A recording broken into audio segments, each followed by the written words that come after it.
pas trop déçu? Tout à fait déçu, parce que là, d'après ce que j'ai entendu, tout le monde s'en renvoie la balle. Là, on crée encore une commission, c'est-à-dire perdre encore du temps. Et nous, employés Pisarno, on attend quoi pour cette commission? On attend quoi? Mais quelles décisions vont être prises? Donc c'est de chacun reste sur sa position. Monsieur Loncourt a été très clair, il ne veut pas changer son PLU. Monsieur le préfet botte en touche en disant c'est le PLU, moi j'ai rien à faire. Donc nous on reste dans cette perspective.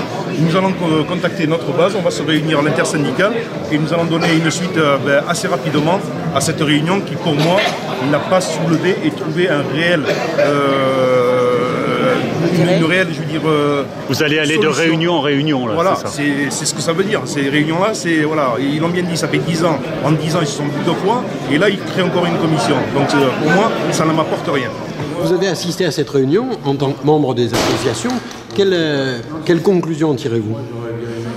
Je pense qu'on doit pouvoir arriver à une solution assez rapidement, à condition que tout le monde fasse, j'allais dire, les efforts essentiels qui sont, en tout premier lieu, de mettre en place un véritable tri. Ça va commencer, ça va nous préparer pour la suite, parce qu'aujourd'hui, je crois que personne n'a compris qu'on ne jette plus, aujourd'hui on trie. Mais ça veut dire un prolongement de la vie du balançant? Je ne pense pas, puisque avec quelques subtilités, la vie du balançon, c'est soit le 1er janvier 2022, ou 2022, je ne sais plus exactement, je crois que c'est 2022, soit le tonnage maximum.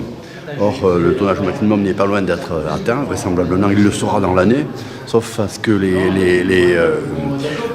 les communes concernées, qui étaient représentées pour la plupart aujourd'hui, mettent enfin en place un véritable tri, j'allais dire dès demain, de sorte à pouvoir réduire le déchet final, parce que c'est le déchet final qui va au balançant.